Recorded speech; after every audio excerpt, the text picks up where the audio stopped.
Feliz sábado para todos, con alegría, con gozo, con amor, con de todo. Estamos hoy aquí para compartir con ustedes. Y porque hoy es el Día del Señor y acaba de empezar en este momento. Entonces, hay gozo en mi alma, hay gozo de poder estar y compartir con ustedes estas cartillas tan maravillosa que Dios puso en nuestras manos para aprendizaje y para llenar nuestro corazón de su grande amor. Antes de empezar, haremos una oración, como siempre, para que el Señor dirija mis palabras y que esta cartilla llegue hasta los oídos de ustedes y hasta la vista de ustedes, también con el mismo gozo, paz y amor que nosotros la preparamos. Amantísimo Padre, te damos gracias. Te damos gracias por toda la gente que hace posible que llegue esta cartilla hasta los hogares de las personas que quieran escucharla. Te damos gracias por tu palabra, te damos gracias por estos planes que el Señor tiene en nuestras vidas. Te damos gracias por la cartilla, te damos gracias por este sábado glorioso y este día de descanso que nos das, para que nosotros podamos compartir contigo toda esta palabra, esta sabiduría y este entendimiento. Gracias, Padre, en el nombre de Cristo Jesús. Amén. Bueno, la cartilla de hoy es cómo reconciliarse en el tiempo del fin. Ese es el tema para hoy. Vamos a la siguiente imagen. Dice así: antes que venga el día de Jehová, Elías ha de venir para reconciliar a los padres con los hijos. Antes que Jesús vuelva por segunda vez, un pueblo tiene que cumplir la misión de Elías. ¿Cómo reconoció Elías a las familias? ¿Cómo lo hizo Juan el Bautista? ¿Cómo debemos hacerlo nosotros hoy? Una profecía sobre la reconciliación. Malaquías 4, del 5 al 6. El modelo de reconciliación de Elías. Elías y la familia, Primera de Reyes 17, Elías y la iglesia, Primera de Reyes 18, el cumplimiento de la profecía, Juan el Bautista, y reconciliación en el tiempo del fin. Recordemos un poquito que en el tiempo del fin, el espíritu de Elías ha de venir para reconciliar. Esos son movimientos que se van a dar en donde el espíritu de Elías, lo que él sentía en su corazón, las cosas que el Señor le transmitió, van a estar en boga en ese momento. ¿Y para qué van a ser? Para reconciliar a los padres con los hijos. Pero para eso tenemos que saber cómo reconcilió Elías a las familias, cómo lo hizo Juan el Bautista y cómo debemos hacerlo hoy nosotros. Es importantísimo. Y vamos a leer aquí nada más el versículo de Malaquías 4, del 5 al 6. Malaquías 4, del 5 al 6.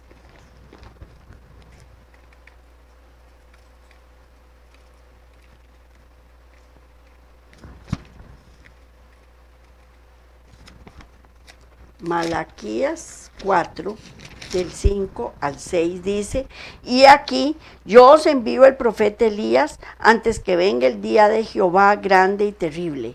Él hará volver el corazón de los padres hacia los hijos y el corazón de los hijos hacia los padres, no sea que yo venga y hiera la tierra con maldición. Ese es el espíritu que se va a reactivar en el tiempo del fin. ¿Cómo se los digo? No es que Elías va a bajar y va a venir y se nos va a presentar. No, son movimientos que van a venir a la tierra para cumplirse la palabra de Dios. Porque la palabra de Dios se cumple, se cumple. Siguiente imagen. Una profecía sobre la reconciliación. Estoy por enviaros al profeta Elías antes que llegue el día del Señor, día grande y terrible. Él hará que los padres se reconcilien con sus hijos y los hijos con sus padres, y así no vendré a herir la tierra con destrucción total. El alcance de la reconciliación aquí profetizada tiene varias aplicaciones. La primera, la reconciliación de Dios como Padre con sus hijos. Vamos a leer Miqueas. Vamos a ver, Dios perdona a sus hijos y los invita a volverse a Él. Vamos a leer Miqueas. Miqueas 7. 7 del 18 al 19. Vamos a ver qué nos dice Miqueas. Dice, ¿qué Dios como tú, que perdona la maldad y olvida el pecado del remanente de su heredad? No retuvo para siempre su enojo, porque se deleita en misericordia. Entonces vamos a ver que el día de la reconciliación, Dios va a perdonar a todas las personas que le pidieron perdón con corazón contrito y humillado, con corazón contrito y humillado. Porque para que Dios nos perdone nuestros pecados, tenemos que pedir perdón con el corazón contrito y humillado. Vamos a leer ahora Isaías 44, 22, que nos dice, yo deshice como una nube tus rebeliones y como niebla tus pecados. Vuélvete a mí, porque yo te redimí. Él es el que borra nuestros pecados. Él es el que quita nuestros pecados. Él es el que vuelve los pecados que eran rojos como la grana en blancos como la nieve. En blancos como la nieve. Vamos a también a ver que también va a ser reconciliación de los hijos con la herencia de sus padres. Y vamos a leer Deuteronomio 4. Deuteronomio 4, del 29 al 31. Dice, mas si desde allí buscares a Jehová tu Dios, lo hallarás. Si lo buscares de todo tu corazón y de toda tu alma. Cuando estuvieres en angustia y te alcanzaren todas estas cosas, si en los postreros días te volvieres a Jehová tu Dios y oyeres su voz. Porque Dios misericordioso es Jehová tu Dios, no te dejará, ni te destruirá, ni se olvidará del pacto que le juró a tus padres. Ese es Cristo Jesús. Él no nos va a desamparar, Él no nos va a desproteger. Pero este versículo me llenó mucho de gozo y de paz porque dice, cuando estuvieres en angustia y te alcanzaren todas estas cosas, si en los postreros días te volvieres a Jehová tu Dios y oyeres su voz. Cuando estamos llenos de conflictos, cuando estamos llenos de todo, por lo general lo que hacemos es reclamarle a Dios. Y no, Él es un Padre justo y amoroso, que no se va a olvidar nunca de nosotros. Y Él lo que quiere es tener una reconciliación con los hijos y con la herencia de sus padres. Y con la herencia de sus padres. Porque muchas veces nuestros hijos actúan de una manera errónea, pero es la consecuencia de nuestros pecados. Es la consecuencia, es el modelo que le hemos enseñado. Pero Dios es fiel y para siempre su misericordia. Y Él no desprecia un corazón contrito y humillado nunca. Y Él lo que quiere es la reconciliación de los hijos con la herencia de sus padres. Y también la reconciliación entre padres e hijos. Proverbios 4, 3 y 4. Proverbios. Vamos a ver qué nos dice Proverbios. Siempre la palabra de Dios es algo espectacular. ¿Por qué? porque siempre nos trae palabra de aliento. De aliento. Proverbios 4, del 3 al 4 dice, porque yo también fui hijo de mi padre, delicado y único delante de mi madre. Y él me enseñaba y me decía, retenga tu corazón mis razones, guarda mis mandamientos y vivirás, y vivirás. Entonces, eso hay que decirles a los hijos, guarda los mandamientos para que tengas vida, para que tengas vida, guarda los mandamientos, pórtese bien. Es una forma de tener vida y es una reconciliación entre padres e hijos, entre padres e hijos. Dice, Elías y la familia. Siguiente imagen, Elías y la familia. Dice, el reino de Israel, levántate, vete a Sarepta de Sidón y mora allí. He aquí yo he dado orden allí a una mujer viuda que te sustente. Primera de Reyes 17:9. El reino de Israel había abandonado a Dios. Había cambiado las enseñanzas que enaltecían al matrimonio, la familia y la sexualidad, por prácticas que fomentaban la prostitución, el incesto y las perversiones sexuales. Cualquier parecido con la actualidad es mera coincidencia, ¿verdad? Porque siempre nuestros corazones van de continuo al mal. Y cambiamos la exaltación del matrimonio, la familia y la sexualidad por prácticas de prostitución, de incesto y las perversiones sexuales, que eso es un tema de moda, ¿verdad? En donde se le permite a las personas tener sexo con quien sea, como sea.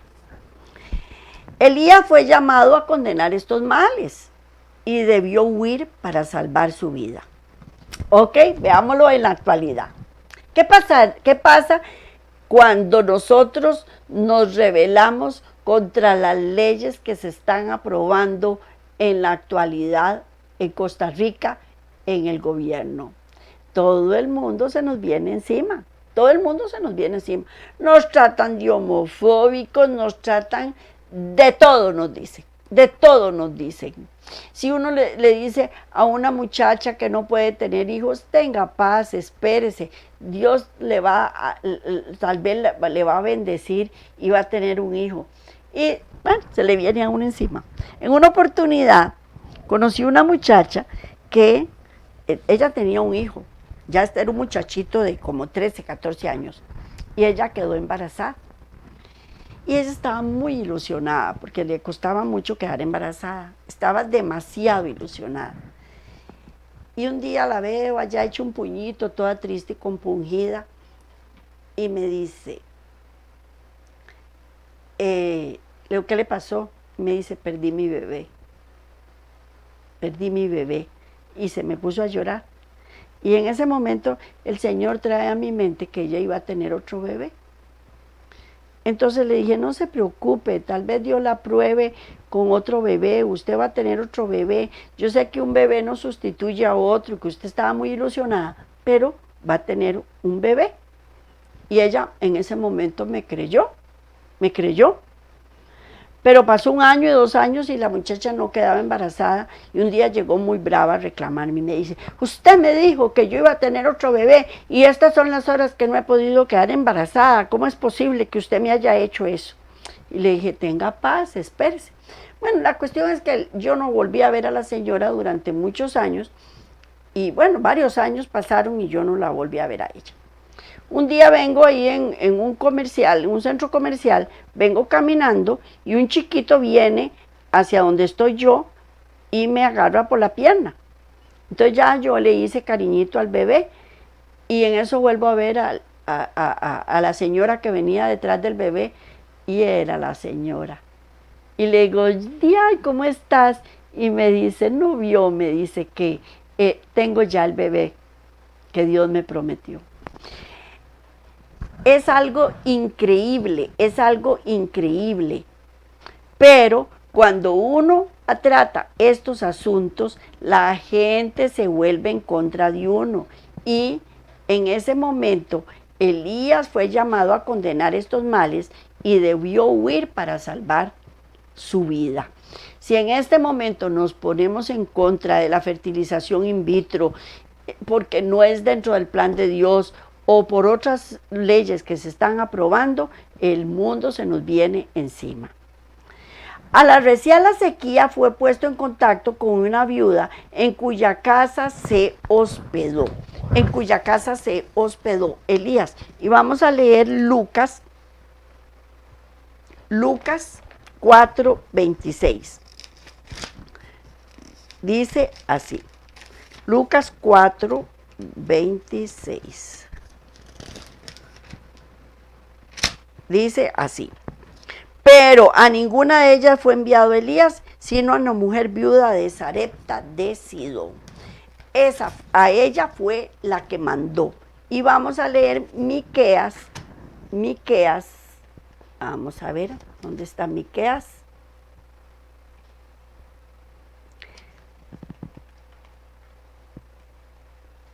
Malaquías, Zacarías, Ageo, Sofonía. Aquí está Miqueas. Ya lo encontré.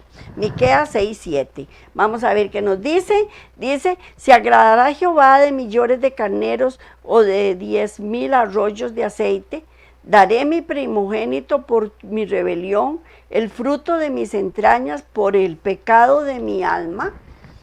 Aunque su fe fue grande, al morir su hijo pensó que era una consecuencia de sus propios pecados.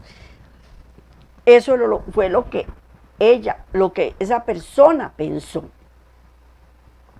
Gracias al poder de Dios, al restaurar su familia, la fe en Dios y en su palabra surgieron en su corazón.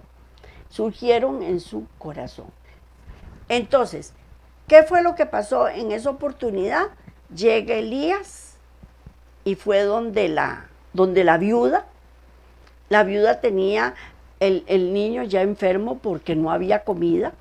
Y lo que tenía era un poquito de aceite y un poquitito de harina. Y todavía Elías llega y le dice que le haga una torta. Y entonces ella le dice, ¿cómo me va a pedir usted que yo le haga una torta si es lo último que tengo y me voy a echar a morir junto con mi hijo? Y él le dijo, hágamela. Y él ya de ahí obedeció y fue y le hizo la torta, se la trajo. Y entonces ahí fue donde viene el milagro, la bendición, en donde le dice, empiece a recoger todas las vasijas que usted pueda, porque ese aceite nunca le va a faltar mientras dure la sequía. Ese es Dios. Él no nos abandona nunca. Nunca nos abandona. Vamos a la siguiente imagen. Elías y la iglesia. Entonces dijo Elías a todo el pueblo, acercaos a mí, y todo el pueblo se le acercó. Y él arregló el altar que Jehová estaba arruinado. El altar de Jehová que estaba arruinado. Primera de Reyes 18:30. El primer paso de Elías fue invitar al pueblo a acercarse a él. Ese es el primer paso que hizo Elías, invitar al pueblo que se acercase a él. Y al igual que Jesús nos invita a acercarnos a él, y eso lo encontramos en Mateo 11:28. En Mateo 11:28, que dice así, venid a mí todos los que estéis trabajados y cargados, que yo os haré descansar. Entonces, lo primero que hay que hacer es invitar al pueblo, como lo hizo Jesús. En segundo lugar, reparó, y como lo hizo Elías. En segundo lugar, reparó el altar. Hay altares que deben ser restaurados en tu vida y otros que tienen que ser derribados también. ¿En qué estado se encuentra tu altar familiar? Primero aquí, ¿en qué estado se encuentra? Finalmente, a la hora del sacrificio vespertino, el fuego descendió no sobre los pecadores, sino sobre el sacrificio. El pueblo, que es la iglesia, estalló en alabanza y abandonó el pecado, matando los falsos sacerdotes. El pueblo se había reconciliado con Dios y descendió la lluvia de bendiciones. Hagamos un poquito de historia, poquito de historia. ¿Qué fue lo que pasó? ¿Qué fue lo que pasó? Se habían derribado los altares de Dios, se habían puesto altares paganos. Vino y Acab y persiguió a Elías, lo persiguió, vino y él reúne al pueblo. Recordemos que él había huido, que los pájaros lo alimentan y que él después regresa, llama al pueblo, convoca al pueblo, en donde Dios le dice que hay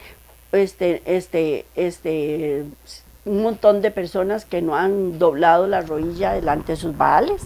Los llama y hacen un altar. Los otros hacen también un altar y empiezan con brincos y danzas, y que en la actualidad también se hace, y al final de cuentas no cae fuego del cielo y consume esa ofrenda, pero Elías hace una zanja, la llena de agua, hace los altares y sin embargo empieza a caer la lluvia de bendiciones, cayó el fuego y ya sucedió lo que tenía que suceder. Matan a todos los sacerdotes y toda la cuestión. Entonces, Elías y la iglesia, Elías y la iglesia. Y vamos a la siguiente imagen, pero primero vamos a tener un corte para que poner una musiquita y para también alentarnos un poquito. Y ahorita regresamos. No pierda su sintonía.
Gracias por mantener su sintonía. Continuamos con el tema. Ya es la reconciliación final, para cuando ya llegue el tiempo del fin. ¿Qué es lo que debemos hacer? Pues ahora otra de las partes es Juan el Bautista. Si queréis aceptar mi palabra, Juan, el Elías que había de venir. Mateo 11:14. Entonces vamos a ver cómo Juan el Bautista lo logró. La forma en que Juan cumplió su misión de reconciliación fue a través de dos enseñanzas principales. Primero, el arrepentimiento. Y vamos a leer Mateo 3. Mateo 3, el 1 y el 2. En aquellos días vino Juan el Bautista predicando en el desierto de Judea y diciendo: arrepentíos, porque el reino de los cielos se ha acercado. Entonces, lo primero que Dios nos llama es al arrepentimiento. Dios, como dice, les dije anteriormente, nunca va a despreciar un corazón contrito y humillado, verdaderamente arrepentido. Y Él nos llama al arrepentimiento para que abandonemos nuestra vana manera de vivir y continuemos en busca de paz, gozo, sabiduría, entendimiento, que solo lo tenemos a través de Cristo Jesús y en su palabra. Vamos a ver qué nos dice también el cambio de comportamiento. Primero nos debemos arrepentir y debemos cambiar. ¿Puedo cambiar yo? Les pregunto, ¿usted puede cambiar por usted mismo, usted solo? No, no es muy difícil, ¿verdad? Es muy difícil. Eso lo logramos a través de la palabra y con Cristo Jesús, porque Él pone en nuestro corazón tanto el querer como el hacer. Entonces yo debo cambiar mi comportamiento, pero para eso tengo que permitirle al Señor que moldee mi carácter, que me quite la manera de vivir y que me ponga un comportamiento nuevo. Mateo 3:8. Mateo 3:8 dice, haced pues frutos dignos de arrepentimiento. Tenemos que tener arrepentimiento para poder tener un nuevo comportamiento. Si yo tengo arrepentimiento, la palabra de Dios, el poder de Dios, no solo borra mi pecado, sino que me quita el pecado, que de mí me lo quita. Juan condujo a las personas a reconciliarse primero con Dios y con su ayuda a buscar la santidad, tal como había sido enseñada a los padres. Al cambiar de comportamiento, podemos también reconciliarnos con los demás. De esta manera, preparó al pueblo para recibir al Salvador. Su éxito en su misión fue tal que sus propios discípulos lo dejaron para seguir a Jesús. Qué bueno, ¿qué es eso? Mira, qué bueno que mis discípulos me dejen a mí por seguir a Jesús. Porque no me tienen que seguir a mí. Yo lo que estoy enseñándoles es que conozcan a Cristo Jesús. Y si me dejan a mí por seguir a Cristo, bendiciones. ¡Qué dicha! Hay que darle la honra y la gloria a Dios, porque Él es el que hace que esto sea posible. Y vamos a leer Juan 1, 35 al 37. Dice, el siguiente día otra vez estaba Juan y 2 de sus discípulos, y mirando a Jesús que andaba por allí, dijo, he aquí el Cordero de Dios que quita el pecado del mundo. Espérese un momentito porque ya me perdí. Y mirando a Jesús que andaba por allí, dijo, he aquí el Cordero de Dios. Le oyeron hablar los 2 discípulos y siguieron a Jesús. Nosotros lo que hacemos aquí es presentarles a ustedes a Jesús, para que ustedes lo conozcan, así como Él nos fue presentado en un momento a nosotros para que nosotros lo conociéramos, y así lo sigan a Él. Uno nunca debe seguir a ningún pastor, a ningún ser humano, no, porque la palabra de Dios dice, maldito el hombre que confía en el hombre. Es a Jesús al que hay que seguir, es a Él, nada más que a Él. Vamos a la siguiente imagen. Dice, Él irá primero delante del Señor con el espíritu y el poder de Elías para reconciliar a los padres con los hijos y guiar a los desobedientes a la sabiduría de los justos. De este modo preparará un pueblo bien dispuesto para recibir al Señor. Lucas 1, versículo 17. El Padre Celestial ha vuelto el corazón de sus hijos hacia sí y ha vuelto el corazón de sus hijos entre sí, mediante la cruz de Cristo. Una vez reconciliados, nos ha encargado el ministerio de la reconciliación. Esto es algo importantísimo, porque no hay nada más terrible que ver a unos hermanos peleando. No hay nada más terrible que ver a unos hermanos que están todo el tiempo en rencilla, peleando, que esto es mío, que lo otro es mío, que no, que usted me lo quitó, etcétera, etcétera, etcétera. Porque dice, parecen hermanos. Yo les digo, cuando veo a 2 personas peleando, digo, qué raro, parecen hermanos. Entonces, el Padre Celestial ha vuelto el corazón de sus hijos hacia sí y ha vuelto el corazón de sus hijos entre sí, mediante la cruz de Cristo. Una vez reconciliados, nos ha encargado el misterio de la reconciliación. Segunda de Corintios 5:18. Y todo esto proviene de Dios, quien nos reconcilió consigo mismo por Cristo y nos dio el ministerio de la reconciliación. Qué duro es los hermanos peleando. Qué duro es ver a la gente peleando. Qué feo que se ve uno peleando. Qué feo. Mire, a veces yo me pongo peleona y me veo en el espejo y digo, ay, María Elena, hoy estás espantosa, hoy estás horrible, hoy estás fea. No debes actuar así, no debes ser así. De este modo debemos preparar un pueblo para recibir a Jesús en su segunda venida. Pero el mensaje no llegará si los mensajeros no vivimos lo que predicamos.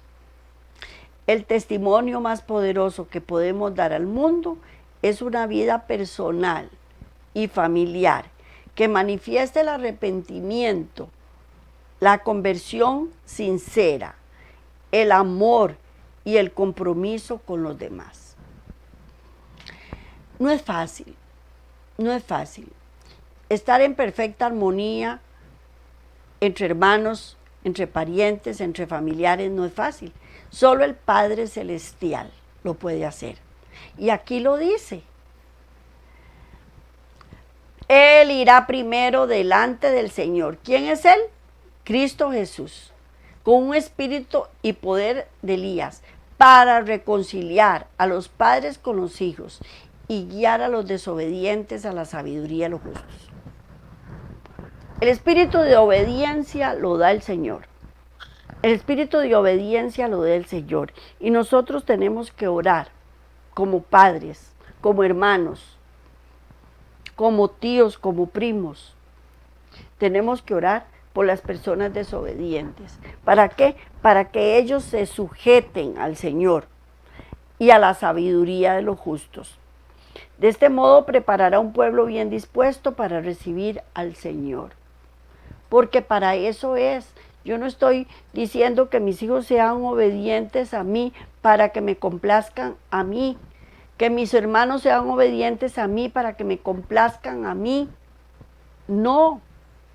Es que sean obedientes al Señor y complazcan al Señor. Para así ser un pueblo que esté bien dispuesto para recibir al Señor. Él es el Padre, el que vuelve el corazón de los hijos hacia sí, primero hacia sí. Porque yo no puedo esperar que un hijo mío sea buen hijo si no tiene dispuesto su corazón hacia Dios. Porque cuando estamos sin Cristo, lo único que hacemos es desparramar, es destruir, porque el diablo es el que nos gobierna. Pero cuando volvemos los ojos al Señor y estamos con Cristo, Él reconcilia. Primero nos reconcilia con Dios y vuelve el corazón de sus hijos entre sí, mediante la cruz de Cristo. Y nos da el ministerio de la reconciliación. Pero para eso tienen que estar los mensajeros y tenemos que dar un testimonio que podemos dar al mundo. Ahora, yo les digo, no es que uno tenga que aguantar todas las groserías y las injusticias que la gente quiera hacerle. Si una persona lo único que sabe hacernos es groserías, debemos pedirle a Dios por ellas y apartarnos un poquitito. Y una vez que ellos hayan recibido a Cristo y que estén dispuestos, entonces ahora sí viene la reconciliación. No es que uno esté disgustado con ellos, ni es que uno les desee el mal, ni es que uno quiera maltratarlos, ni humillarlos, ni groseriarlos, ni nada. No, pero mejor me aparto un poquitito, porque son personas iracundas, porque son llenas de dolor y sufrimiento, no encuentran paz en su corazón y lo que hacen es llenar a todo el mundo con su vana manera de vivir y contaminar. Vamos a la siguiente imagen. Cuando como pueblo nuestras obras correspondan a nuestra profesión, veremos el cumplimiento de mucho más que ahora. Cuando tengamos hombres tan consagrados como Elías, poseedores de la fe que él poseía, veremos que Dios se nos revelará como se manifestó a los santos hombres de antaño. Cuando tengamos hombres que, aunque reconociendo sus deficiencias, intercedan ante Dios con fe ferviente, como Jacob, veremos los mismos resultados. El poder de Dios descenderá sobre hombres en respuesta a la oración de fe. Debemos tener un misterio consagrado y entonces veremos la luz de Dios y su poder favorecerá todos nuestros esfuerzos. En una oportunidad, leyendo la palabra, entonces decía, y vino Pedro y predicó la palabra de Dios y se convirtieron más de 3,000 personas. Y yo me quedé pensando sobre este versículo y dije, ¿qué tenían los apóstoles? ¿Qué tenían en ese momento para poder tener el poder de convertir a 3,000 personas? Y en ese momento pensé, tenían que ser hombres santos, tenían que ser hombres dedicados, tenían que tener a Cristo en su corazón, tenían que, bueno, como convivieron con Él, estuvieron con Él, aprendieron de Él, Dios les dio el poder para que lo lograran. ¿Queremos tener ese poder? Tenemos que hacerlo por medio de Cristo Jesús, porque Él es el que nos lo da. Nos da la fe ferviente, el poder de que con solo que tocaran el manto eran sanados, y no solo el manto de Cristo, era el manto de los apóstoles también, con solo la sombra. Cuando fue tirado en la fosa de los muertos y que los muertos resucitaron en ese momento, eso solo Dios, ese poder solo Dios lo da, pero Él no lo da a cualquier persona. Él lo da a gente completamente entregada a su servicio. Y eso lo vamos a ver al final de los tiempos también. Vamos a encontrarnos el espíritu de Elías, que poseía una gran fe. Y vamos a ver cómo se manifestó Dios a los hombres de antaño, porque eran hombres entregados completamente a Cristo Jesús, a la causa, a Dios. Y el poder de Dios descenderá entonces sobre el hombre en respuesta a la oración y a la fe. Y entonces van a haber personas que tengan todo este poder para poder hacer que los hijos se reconcilien con los padres, que los padres se reconcilien con los hijos, que los hijos se reconcilien entre sí. Pero lo más importante es que los hijos se reconcilien con el Padre eterno. Eso es lo más importante. Debemos reconciliarnos con el Padre eterno. Debemos seguir sus pasos, debemos aprender de Él. Debemos conocer a Cristo, conocerlo como Dios, conocerlo como hombre, conocerlo como creador, conocerlo como sustentador. Depender 100% de Él. ¿En qué? En todo, en absolutamente todo lo que hagamos. Vamos a la siguiente imagen. Hoy, en el espíritu y poder de Elías y de Juan el Bautista, los mensajeros enviados por Dios recuerdan a un mundo destinado al juicio, los acontecimientos solemnes que pronto han de suceder en relación con las horas finales del tiempo de gracia y las apariciones de Cristo Jesús como Rey de Reyes y Señor de Señores. Pronto será juzgado cada uno por lo que haya hecho por medio del cuerpo. La hora del juicio ha llegado y los miembros de su iglesia en la tierra incumbe la solemne responsabilidad de dar aviso a los que están, por así decirlo, en la misma margen de la ruina eterna. A todo ser humano que quiere escuchar en este vasto mundo, deben presentarse claramente los principios que están en juego en la gran controversia que se desarrolla, pues de ellos dependen los destinos de la humanidad. ¿Qué pasa cuando ya llegue el momento del tiempo del fin y cuando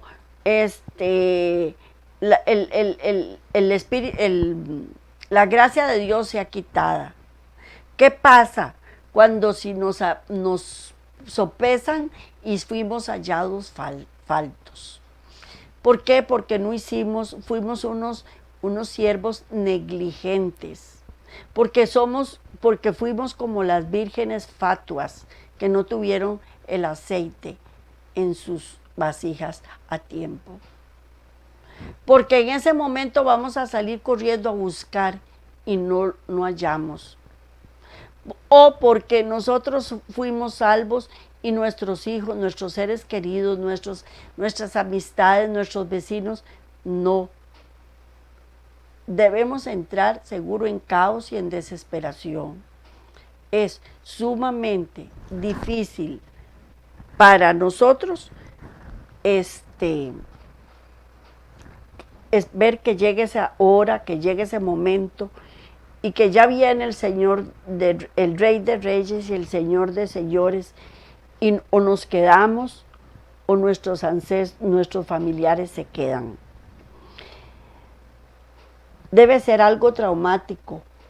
Por eso hay que rogar al Señor de la mies que mande obreros a recoger la mies. Porque el tiempo es poco y la mies es mucha.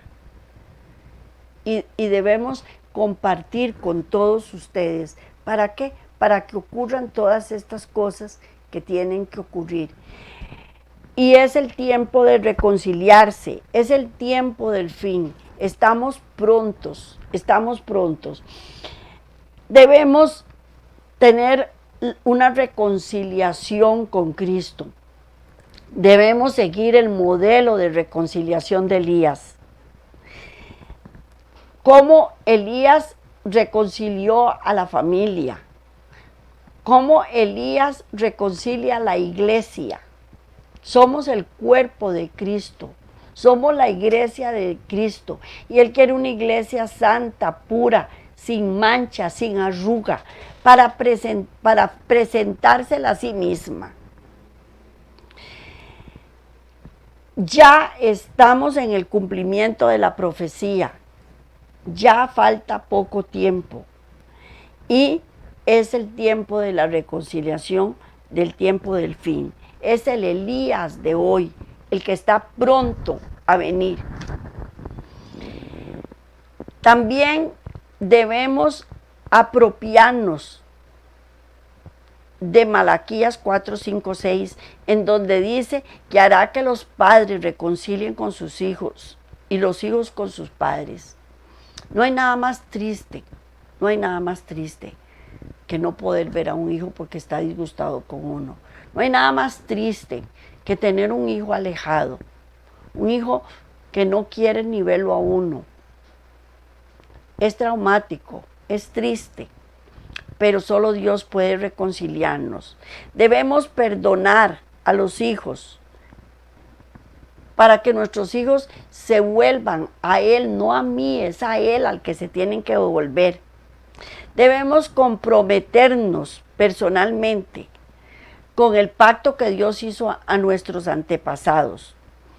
Debemos, por medio de Cristo, restaurar la paz y el entendimiento dentro del hogar. Dentro del hogar. Debemos tener fe grande y entregar nuestro pedazo de pan como hizo la viuda de Sarepta. Por fe, es por fe, tenemos que tener fe la fe que ella tuvo en este momento, la fe grande de que nuestros hijos no van a morir a consecuencia de sus propios pecados. Debemos tener el poder para restaurar la familia, la fe en Dios y en su palabra. Eso es lo que tenemos que tener, pero ese poder solo Dios nos los puede dar. Nosotros no lo podemos obtener por nosotros mismos y Él lo da a quien Él quiera darse, de acuerdo a sus riquezas en gloria. Él lo da a un obrero capaz, a un obrero que cumpla, que lo siga por fe, como lo hizo Moisés, como lo hizo Abraham cuando salió Ur de los caldeos, que por fe lo siguió. Eso es lo que Dios quiere que nosotros hagamos. ¿Para qué? Para poder restaurar la iglesia de Dios, que somos todos nosotros, invitando al pueblo, reparar los altares que han sido derribados y derribar los que fueron alzados. Que nuestra ofrenda sea grata a Dios y que Dios vea que esa ofrenda era la que valía. No me puedo rasgar las vestiduras, no puedo dar brincos y saltos si no lo estoy haciendo correctamente. Porque no es la ofrenda, la alabanza, no es como yo quiero, es como Dios quiere que yo la haga. No podemos actuar como Caín, que presentó una ofrenda que no era aceptada delante de Dios.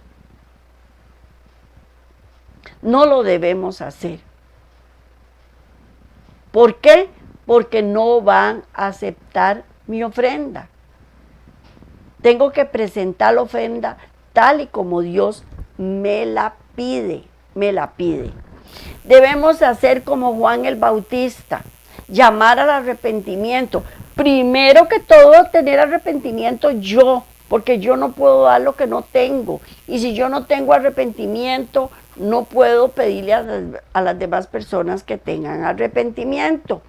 Tengo que tener un cambio de comportamiento yo, para que las personas vean ese cambio en mí y quieran tener lo que yo tengo, que es recibir a un Salvador, porque Él es el que me salva de mí misma, de mis errores, de mis pecados, de mis defectos, de mi vana manera de vivir.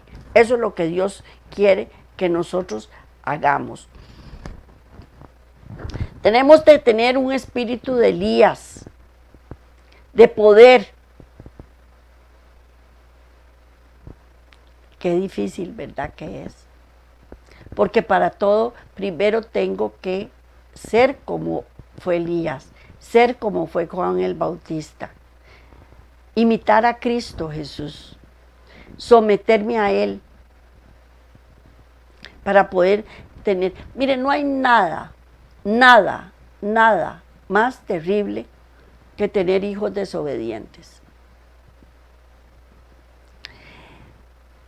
Queremos hijos sabios, queremos hijos obedientes. Pero ¿cómo les voy a exigir que sean obedientes si yo soy la primera que soy desobediente con mi Padre Celestial? Yo no puedo exigir lo que yo no tengo. Y lo primero que tengo que hacer es ser obediente a mi Padre Celestial. Y ya con solo que yo sea obediente, ya puedo hacer que mis hijos cambien, porque ellos me van a ver a mí. Nosotros somos patrones de conducta a seguir, que nuestros hijos nos imitan. Y lo primero que tengo que hacer es ser obediente con mi padre. Pero primero tengo que tener un cambio radical yo. Y es un proceso. No es que ya hoy yo cambié y mañana ya mis hijos van a cambiar. No, ellos, los peores jueces que nosotros tenemos son nuestros hijos. Y ellos nos ven a capela. ¿Queremos hijos obedientes? Seamos obedientes a nuestros padres celestiales. Eso es lo que tenemos que hacer. Eso es lo que debemos hacer. Elías. Tenemos que ser hombres consagrados como Elías. Tenemos que tener la fe que él poseía. Tenemos que tener la fe que tenía Moisés, la fe que tenía Abraham. El carácter de Moisés, que era justo, pacífico, manso. Tenemos que tener la fe ferviente de Jacob también. Pero no es fácil, no es fácil. Es un proceso de entrenamiento. El mundo está destinado a un juicio y eso no lo podemos quitar de encima. La hora de su juicio ha llegado y debemos estar preparados. Prepararnos nosotros, preparar a su pueblo, para que cuando Cristo venga en su segunda venida, ya poder estar reconciliados con ellos y así llegar a reconciliarse en el tiempo del fin. Eso es todo lo que les traigo para hoy. Esa es la cartilla que tenemos que estudiar. Una cartilla preciosa, espectacular. No hay nada más lindo que reconciliarse con Dios. Y los invito a seguir adelante en el proceso de depuración, en el proceso de cambio. Que el Señor les dé fortaleza para seguir adelante con este cambio, porque no es fácil cambiar. Y cuando Dios nos pide cambiar, nos revolcamos a veces. Pero Dios es Dios y Él es el que sabe. Y nosotros tenemos que someternos a Él. Que tengan una feliz semana, bendiciones para todos, que Dios los bendiga, feliz sábado y que sigamos siempre juntos en este camino y que vayamos siempre de gloria en gloria y de victoria en victoria. Nos vemos de hoy en 8 si Dios quiere.